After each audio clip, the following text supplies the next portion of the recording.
السلام علیکم سر۔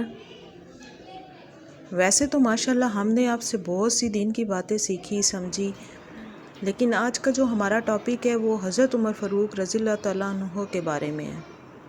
ویسے تو سب جانتے ہیں حضرت عمر فاروق رضی اللہ تعالیٰ عنہ کے اسلام قبول کرنے کے واقعے کے بارے میں، لیکن آج کا ہمارا سوال یہ ہے کہ حضرت عمر فاروق رضی اللہ تعالیٰ عنہ کے اسلام قبول کرنے کی وجہ کیا تھی؟ جی، تو آج کا کوشچن کہ حضرت عمر فاروق رضی اللہ تعالیٰ عنہ نے اسلام قبول کیا۔ چھوٹے چھوٹے بچوں کی جو سلیبس کی بکس ہیں یا کوئی بھی دینی مذہبی کتابیں ہیں، بڑا مشہور واقعہ ہے حضرت عمر فاروق رضی اللہ تعالیٰ عنہ کے اسلام لانے کا۔ اس سے میرا ایک پوری ویڈیو بھی موجود ہے، ایک پورا لیکچر موجود ہے۔ اب سوال یہ ہے کہ حضرت عمر فاروق رضی اللہ تعالیٰ عنہ اسلام تو لے آئے، لیکن کیا دیکھ کر اسلام لائے؟ اسلام لائے کیوں؟ حضرت عمر فاروق رضی اللہ تعالیٰ عنہ کا جو کیریکٹر ہے وہ کیسا تھا اسلام سے پہلے؟ اسلام کے بعد تو سب کو پتہ ہی ہے کہ اسلام سارا پھیلا ہے، سارے کا سارا پھیلا ہی حضرت عمر فاروق رضی اللہ تعالیٰ عنہ کے دور میں ہی سارے کا سارا اسلام، مطلب ہے کہ فتوحات جو ہیں وہ باقی صحابہ کرام کے دور میں بھی ہوئی، لیکن اصل میں صدیق اکبر رضی اللہ تعالیٰ عنہ کا جو دور ہے وہ بڑا پرفتن رہا ہے، یعنی کہ آپ نے بہت سارے مسائل میں اس میں سے جو ہے نا آپ نے اسلام کو گزارا ہے۔ آگے آپ نے جو راہ ہموار کی ہے وہ حضرت سیدنا عمر فاروق رضی اللہ تعالیٰ عنہ کے لیے بڑی سازگار ثابت ہوئی، کیونکہ آپ نے پھر فتوحات پہ بہت زور رکھا، اور حضرت عمر فاروق رضی اللہ تعالیٰ عنہ کے دور میں جو فتوحات ہیں یہ ہمارے پاکستان کی سرحدوں تک آ گئی تھی، پھر یہاں پر آ کے یہاں تک روک دی تھی انہوں نے، کیونکہ یہاں پر آئے ہوئے ایک صحابی، وہ اب ٹاپک کہیں اور چل پڑے گا۔ بہرحال ضمن میں بتاتا چلوں کہ وہ صحابی نے خط لکھا کہ جناب ہم یہ اس علاقے پر موجود ہیں، پاکستان کا نام تو نہیں تھا لیکن یہ ہندوستان کا نام اس وقت سرزمین ہند یہ موجود تھی، تو انہوں نے خط لکھا کہ جناب ہم یہاں تک پہنچ گئے ہیں۔ تو آپ نے آگے سے خط لکھا، خط 2-3 مہینے بعد پہنچتا تھا، تو خط میں آپ نے فرمایا کہ اچھا ٹھیک ہے، آپ نے ان سے فرمایا کہ اچھا یہ بتاؤ کہ جس سرزمین پر موجود ہو وہ سرزمین اس کے لوگ کس طرح کے ہیں؟ تو وہ کہنے لگے کہ جناب اس سرزمین کے لوگ کسی کے ساتھ وفا کرنے والے نہیں ہیں، یہ بڑے ہی برے ہیں، یہ ہر غریب مسکین کو تنگ کرنے والے ہیں، چھوٹے کو دبانے والے ہیں، بڑا زمیندار جو ہے چھوٹے کو دبا کے اس کی زمین ہڑپ کرنے والا ہے، یہاں پر رشتوں کا تقدس کا خیال ہی کوئی نہیں ہے، مطلب ہے کہ بہت ساری باتیں۔ تو آپ نے فرمایا کہ وہاں پہ لائن کھینچ اور وہاں سے نارتھ کی طرف جو ہے شمال کی طرف جائیں، وہ رخ کر جاؤ، ٹھیک ہے۔ تو پھر وہاں سے اسلامی فوجیں جو ہیں یہ نارتھ کی طرف رخ کر گئیں، اور پھر خیر یہ ایک اس کے سلسلے میں ایک جو ہے نا الگ سے ایک ویڈیو یا کوئی چیز ترتیب دیں گے۔ بات ہو رہی تھی کہ حضرت عمر فاروق رضی اللہ تعالیٰ عنہ جو ہے اسلام کیوں لائے ہیں، تو سیدھی بات ہے، میرے خیال میں اتنا یہ کوئی کریٹیکل کوشچن نہیں ہے کہ جو پوچھا گیا ہے۔ حضرت عمر فاروق رضی اللہ تعالیٰ عنہ کا لقب جو ہے وہ ہے مراد رسول۔ ایک اور صحابی بھی ہیں لیکن ان کو مراد رسول نہیں کہا جاتا، کیونکہ خصوص بالخصوص حضور صلی اللہ علیہ وسلم نے حضرت عمر فاروق رضی اللہ تعالیٰ عنہ کے لیے دعا فرمائی تھی کہ یا اللہ، یہ 2 عمر ہیں، ایک عمر بن حشام ہے اور ایک عمر بن خطاب ہے۔ حضور نبی کریم صلی اللہ علیہ وسلم کا جو نازک دل اقدس ہے وہ عمر فاروق رضی اللہ تعالیٰ عنہ کی طرف جاتا تھا۔ یہ عمر بن حشام جو تھا یہ ابو جہل، ٹھیک ہے، اور عمر بن خطاب حضرت عمر فاروق رضی اللہ تعالیٰ عنہ، اوکے۔ اچھا، حضور نبی کریم صلی اللہ علیہ وسلم دعا فرما رہے ہیں، دار ارقم میں بیٹھے ہیں، ٹھیک ہے، وہ صحابی ہیں، اور وہاں پر مطلب ہے کہ اس گھر کا نام ہے بیت ارقم یا دار ارقم، تو وہاں پر تشریف فرما ہے، اور کوئی چند ایک صحابہ کرام اندر بیٹھے ہیں سرکار دو عالم صلی اللہ علیہ وسلم کے ساتھ، اور کوئی 10-12 صحابہ کرام انکلوڈنگ حضرت امیر حمزہ رضی اللہ تعالیٰ عنہ، the first paternal uncle of حضور صلی اللہ علیہ وسلم، حضور صلی اللہ علیہ وسلم کے جو بڑے پیارے چچا امیر حمزہ رضی اللہ تعالیٰ عنہ جو کہ اس وقت اسلام لا چکے تھے، 39 مسلمس، اس وقت 39 نفوس مسلم ہو چکے تھے، 40واں پہ ہونا ہے۔ ادھر حضور نبی کریم صلی اللہ علیہ وسلم دعا فرما رہے ہیں، یا اللہ ایک عمر دے دے، کیونکہ عمر بن حشام جو ہے وہ ابو جہل، وہ بھی بڑا لمبا چوڑا ہاتھی کی طرح طاقتور تھا اور سردار تھا، بڑا پڑھا لکھا تھا، اور دوسرا تھا وہ ہاشمی تھا، ہاشمی نہیں تھا، وہ دور پار سے حضور صلی اللہ علیہ وسلم کا چچا بنتا تھا، ہاشمی ابو لہب تھا۔ وہ اس سے جو اس نے حضور صلی اللہ علیہ وسلم سے بدتمیزیاں کی، پھر جو پہلی جب آپ نے اعلان نبوت کا اعلان فرمایا حضور صلی اللہ علیہ وسلم نے، تو اس موقع پر اس نے ہاتھ بلند کر کے بڑی ہی ایک رقیق قسم کی بات کی، جو دل دہلتا ہے میں کس طرح آپ سے کروں۔ لیکن بہرحال اس بات کے جواب میں جس وقت حضور صلی اللہ علیہ وسلم روئے، تو اللہ تعالیٰ نے اس کے جواب میں تبت یدا ابی لہب وتب سورہ مبارک نازل کی، سورہ لہب، ابو لہب تیرے دونوں کا ہاتھ کیوں نہ ٹوٹ جائیں۔ اصل میں اس نے یہی بکواس جو ہے حضور صلی اللہ علیہ وسلم کی شان میں کیا تھا، تو سرکار کے دل اقدس کو چوٹ لگی کہ میرا سگا چچا مجھے یہ بددعا دے رہا ہے کہ میرے ہاتھ ٹوٹ جائیں، نعوذ باللہ۔ تو اس پر اللہ نے فرمایا نہیں آپ رحمۃ للعالمین، آپ کچھ نہ کہیے، آپ کہیں گے تو میں نے کر ڈالنا ہے۔ تو اللہ خود قسم کھا رہا ہے کہ ابو لہب تیرے دونوں کے ہاتھ کیوں نہ ٹوٹ جائیں، ہمارے محبوب کے کیوں ٹوٹیں، تیری ایسی کی تیسی، کوئی اولاد میں ہے ہی کوئی نہیں، فنش۔ اب اس کو بنو ہاشم میں ہم نہیں گنتے، کیوں نہیں گنتے؟ کیونکہ وہ مسلمان نہیں ہیں۔ حضور صلی اللہ علیہ وسلم نے دعا کی کہ یا اللہ عمر بن خطاب مجھے دے دے، اس سے اسلام کو پاور دے دے۔ حضور صلی اللہ علیہ وسلم کا کوئی ذاتی مقصد نہیں ہے، چاہت تھی ایک عمر بن خطاب کی طرف کہ یا اللہ یہ اسلام میں آ جائے اور اس سے تیرے اسلام کو پاور ملے۔ اسلام کے لیے حضور صلی اللہ علیہ وسلم نے کیا کچھ نہیں کیا، ہونٹوں میں پتھر بھی کھائے ہیں، دندان مبارک بھی شہید کروایا ہے، ہونٹوں سے خون بھی آئے ہیں، پاؤں مبارک خون، جسم مبارک لہو لوہان، طائف کے بازار میں، طائف کے باغ میں بیٹھے ہیں، سب وہ سارے ڈیٹیل پتہ ہے، ٹھیک ہے جی، اوکے ہو گیا جی۔ اب عمر فاروق کسی کام کے لیے وہاں پر جاتے ہیں، خانہ کعبہ شریف میں، پڑھے لکھے بھی تھے، شاہ سوار بھی تھے، ساری باتیں آتی تھیں۔ کچھ میں نے کتاب میں پڑھا ہے کہ وہ شراب نوشی بھی کر لیا کرتے تھے۔ وہ کسی بندے کا میں نے کنٹیکسٹ پڑھا ہے کہ اس نے ایک چیز بیان کی ہے، میں ابھی تحقیق میں لگا ہوں کیا وہ واقعی صحیح ہے کہ آپ شراب خریدنے کے لیے بے چینی سے بازار کی طرف گئے، پھر وہاں سے خانہ کعبہ میں دیکھا حضور صلی اللہ علیہ وسلم موجود تھے، وہ اس نے یہ بیان کیا، لیکن ابھی تک میرے علم میں وہ بات نہیں ہے۔ ادھر سرکار دعا فرما رہے ہیں، ایک میٹنگ یہ ہو رہی ہے، ایک میٹنگ خانہ کعبہ میں ہو رہی ہے، وہاں کفار کے بڑے سردار موجود ہیں، ٹھیک ہے، اور وہاں پر موجود ہیں، اور وہ کیا پلاننگ کر رہے ہیں کہ یار نعوذ باللہ محمد مصطفیٰ صلی اللہ علیہ وسلم نے بہت تنگ کیا ہے، یار کو بندوبست کرو، ٹھیک ہے، تو آپ بندوبست کرنے کا سوچ رہے ہیں۔ اتنے میں اب یہ اتنا اہم پوائنٹ آ گیا کہ اب اس جلتی آگ میں پاؤں کون رکھے؟ بنو ہاشم سے لوگ ڈرتے ہیں،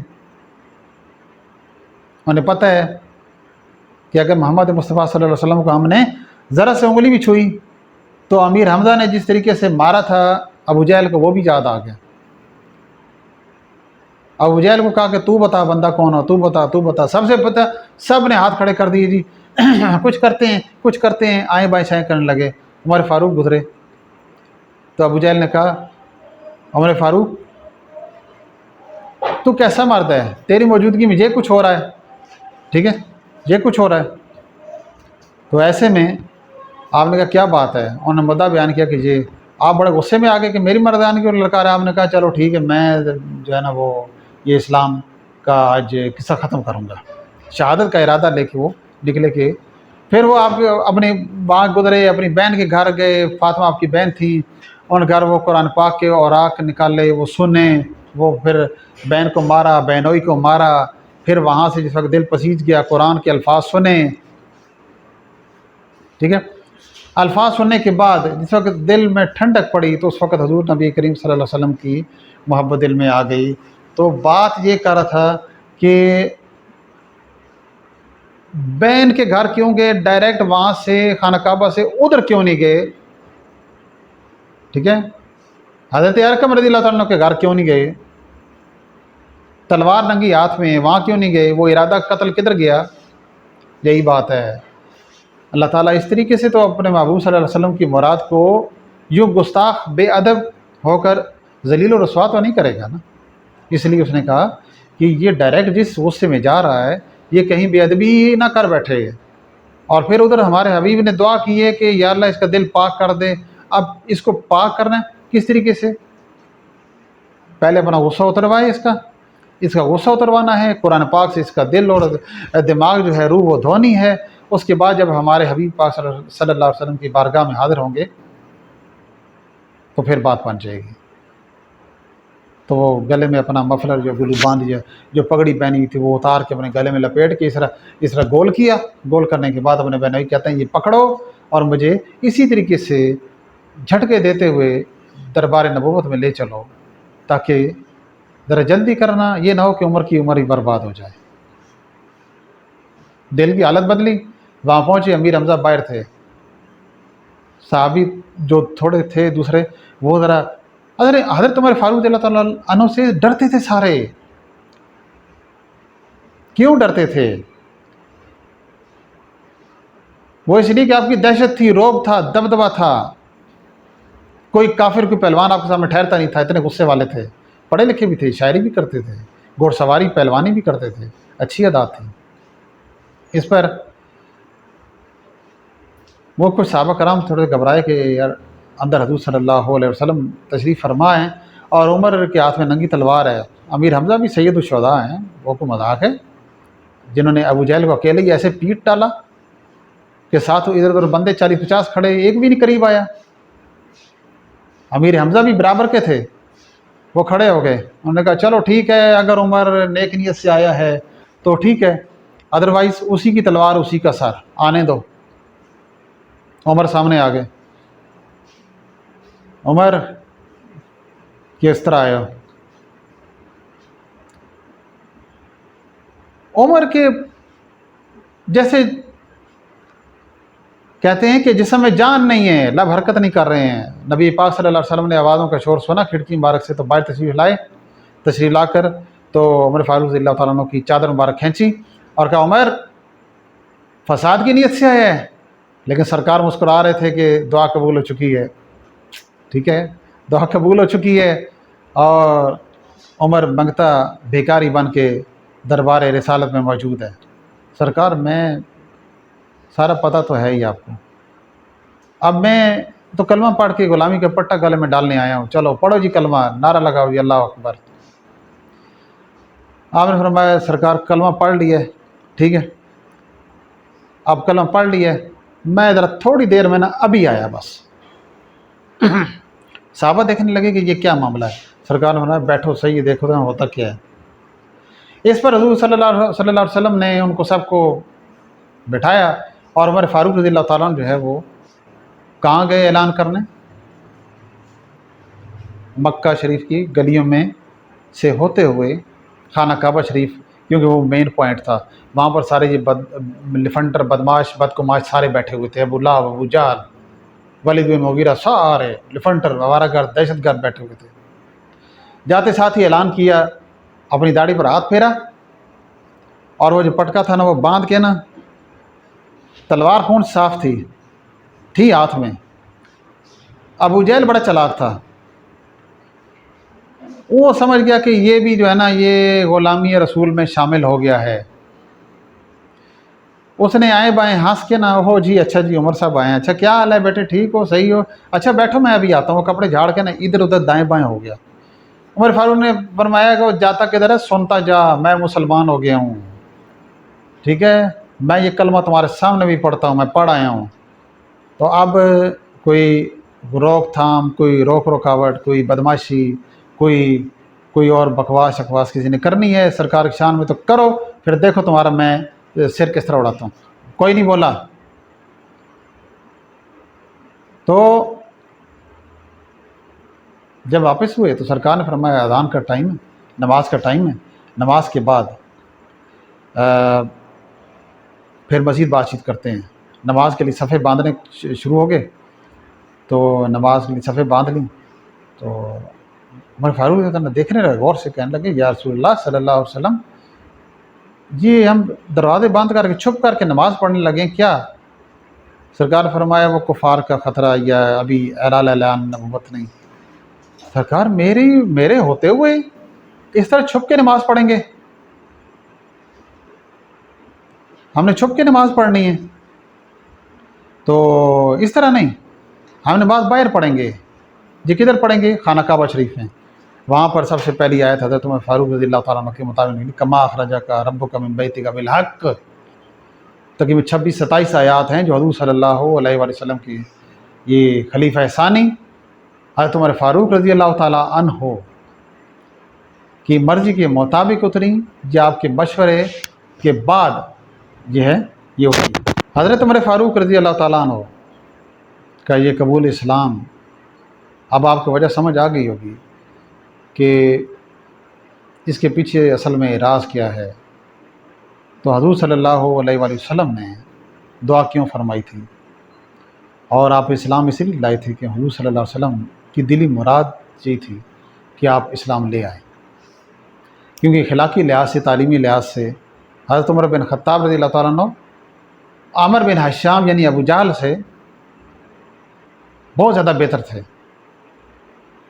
آپ بھی سردار خاندان تھا، لیکن تیسرے نمبر پر آتے تھے. پہلے نمبر پر بنو ہاشم تھا، دوسرے نمبر پر بنو امیہ، بنو عدی وغیرہ یہ بعد میں آتے ہیں تیسرے نمبر پہ. لیکن حضرت عمر فاروق رضی اللہ تعالیٰ عنہ کا سٹیٹس سوسائٹی میں یہ تھا، it was the greatest name of terror. آپ ایک خوف کی علامت سمجھے جاتے تھے. اگر 2 بندے 4 بندے کسی بندے کو مار رہے ہوتے ہیں نا بوری میں بند کر کے یا بوری اوپر دے کے، تو کوئی بندہ کہتا نا وہ کیا کر رہے ہو، یہ تو عمر خطاب کا آدمی ہے، تو فوراً معافی مانگتے ہٹ جاتے ہیں. نہیں یار وہ عمر خطاب کو نہ بتانا کہ وہ کہیں ہماری جو ہے نا وہ دھلائی کر دے گا. حضرت عمر فاروق رضی اللہ تعالیٰ عنہ کی یہ ٹیرر جو ہے، یہ دہشت اور آپ کی جو خوف ہے، یہ اسلام کی بہت کام آیا. خلافت جس وقت سنبھالی اس وقت بھی دور دور تک آج بھی آپ کی جاری کی ہوئے نظام اور آپ کے نام کا ڈنکا بجتا ہے.